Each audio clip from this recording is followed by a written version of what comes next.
Fala pimpolhos e pimpolhas, tudo bem? Preparei uma aula super legal para vocês sobre a região norte do Brasil. Mas antes de começar a aula, roda a vinheta!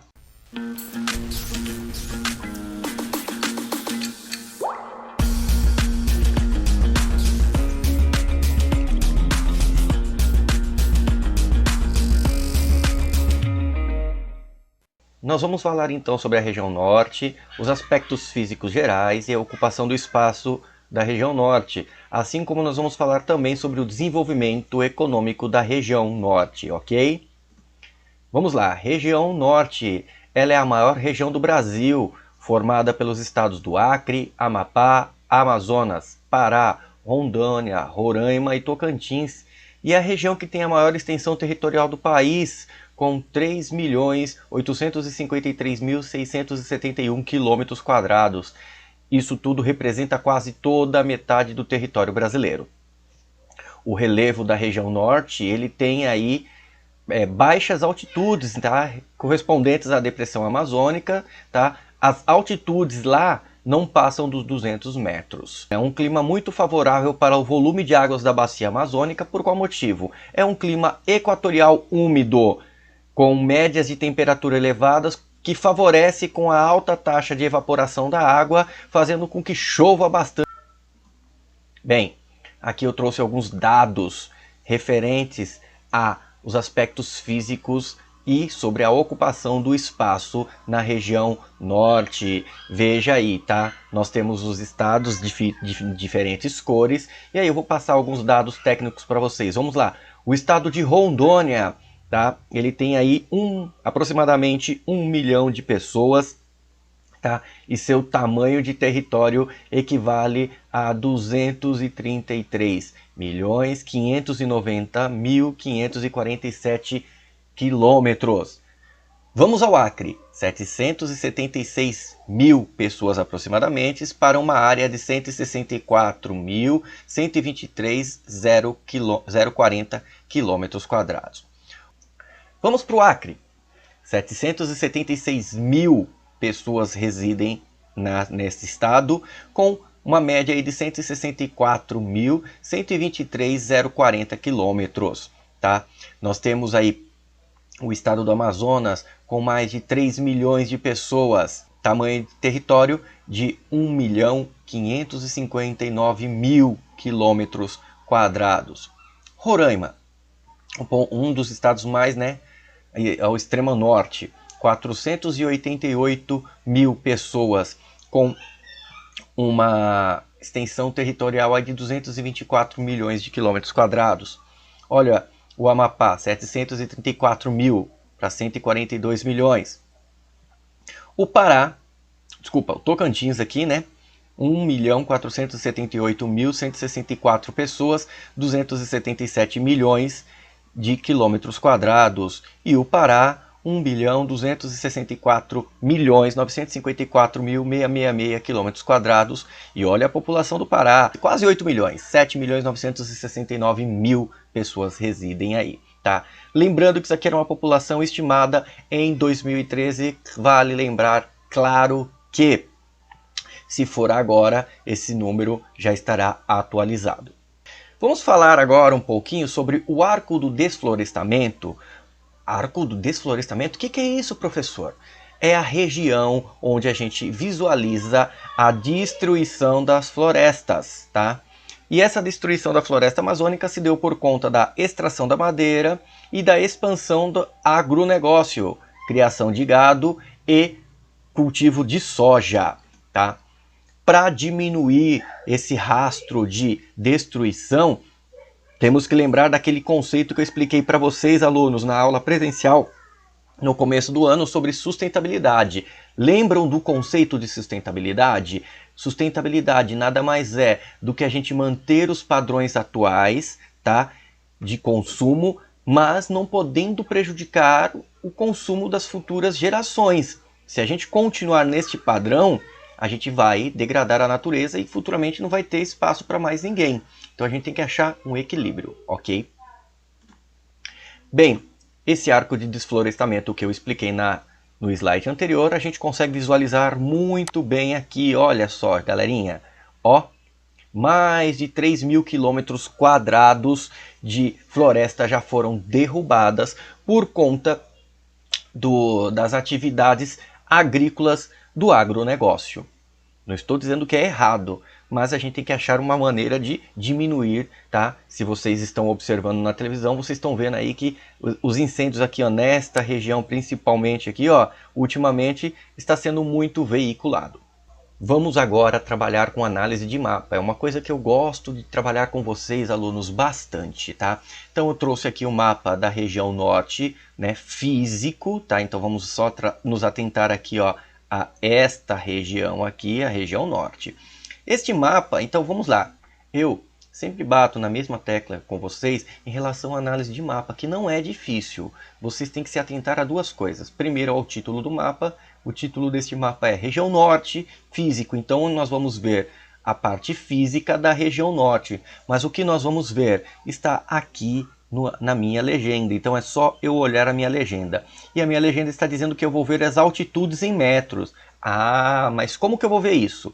Ele vai me dar essas altitudes em metros, alterando as cores, alternando as cores, numa graduação de cor, onde do mais claro para o mais escuro vai indicar altitude maior, ó, bem clarinho 0 metros de altitude, bem escuro 1.200 metros de altitude.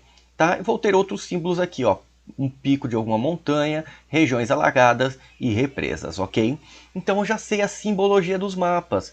Sabendo a simbologia dos mapas e a cor, eu já posso analisar. E olha que interessante aqui essa região, olha, ó, essa região toda aqui. Olha a cor que ela está variando, de 0 a 200 metros de altitude, certo? Aqui eu tenho uma região de alagados, tá vendo? Aqui eu tenho regiões de represas, ó, tá vendo? E aonde eu vou ter uma região que apresente uma altitude mais elevada? Aqui, ó, no meu extremo norte, ó, no estado de Roraima, tá vendo? Tá? Aqui são as partes mais altas. Bem, e são bem poucas, tá vendo? As demais partes já vão variando para uma altitude menor. Bem, olhando este mapa, o que nós podemos concluir, alunos? Nós vamos chegar à seguinte conclusão, que a maior parte da região norte tem altitudes inferiores a 200 metros. Então, fácil de analisar esse mapa, não tem segredo, né? Vamos agora falar sobre a ocupação do espaço. Primeiramente, como se deu a ocupação dos territórios da região norte? Começou lá no século XVI com a exploração das drogas do sertão. Calma, coleguinha, não tinha Zé Droguinha naquela época, não é essa droga que vocês estão pensando não. As drogas do sertão nada mais é do que produtos que não tinha na Europa. Os portugueses não conheciam, por exemplo, o cacau, a baunilha e madeiras aromáticas. Então eles iam para essas regiões para extrair esses produtos. Os militares começaram a construir fortes próximos aos cursos fluviais. Um exemplo desse forte, tá, é o presépio de Santa Maria de Belém, construído em 1616. Também os rios foram utilizados para a exploração destes produtos e, em contrapartida, as pessoas foram adentrando o interior da região. Outra situação foi o ciclo da borracha, que se deu lá em 1870 a 1920, que eu vou explicar um pouco mais para vocês nos slides, ok? Veja aí o Forte de Belém do Pará, construído lá em 1616, né, pelo rei Filipe II de Portugal. Nesta região aqui foi construído esse forte para que os portugueses pudessem ver se vinham outros navios para tentar invadir o território português naquela época. Vamos de outro mapa agora então. Vamos falar um pouquinho sobre a densidade demográfica. Ó, então, densidade demográfica. Para quem não lembra o que é densidade demográfica, é a concentração de pessoas. Isso que significa densidade demográfica. Então eu já sei aqui que eu vou falar de concentração de pessoas. Como que eu vou analisar o meu mapa então? Ele vai ser analisado através de habitantes por quilômetro quadrado, sendo que quando tiver clarinho assim, eu vou ter menos de 1 habitante por quilômetro quadrado. Quando tiver nessa cor, vai ser de 20 a 50. E quando tiver com esse vermelho escuro aqui, vai ser acima de 250 habitantes por quilômetro quadrado. Como nós estamos falando da região norte, então nós vamos nos atentar a esta região do mapa. E aí fica fácil analisar, porque ó, se eu pegar toda essa parte aqui, ó, olha só que interessante, ó, ó isso aqui, ó, ele está variando nesta tonalidade aqui, ó. Em algumas regiões eu vou ter menos de 1 habitante por quilômetro quadrado, mas a média aqui nessa região vai variar de 1 a 5. Com exceção, por exemplo, aqui da capital Manaus, que tem uma corzinha um pouco mais, né, destacada, mas se vocês olharem aqui, toda a região norte, ela tem aí uma variação de poucos habitantes. Então, eu pegando essa parte aqui do mapa, qual é a conclusão que nós podemos chegar, hein, aluninhos? A conclusão é que existem grandes vazios demográficos na região norte e regiões que têm menos de 1 habitante por quilômetro quadrado. Pouca gente morando nessa região, né? Mas essa região podia ser até mais vazia se não fosse algumas coisas que aconteceram, que é o que a gente vai olhar aí.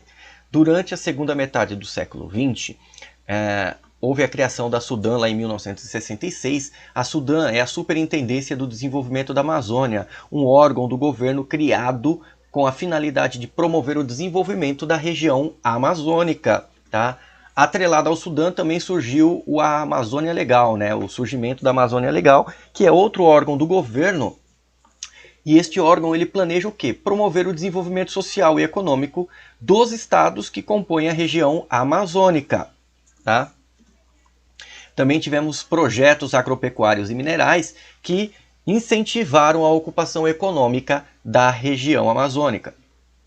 Construção de hidrelétricas, se vocês lembrarem do primeiro mapa lá, né, vocês vão lembrar que tinham bastante rios lá na região.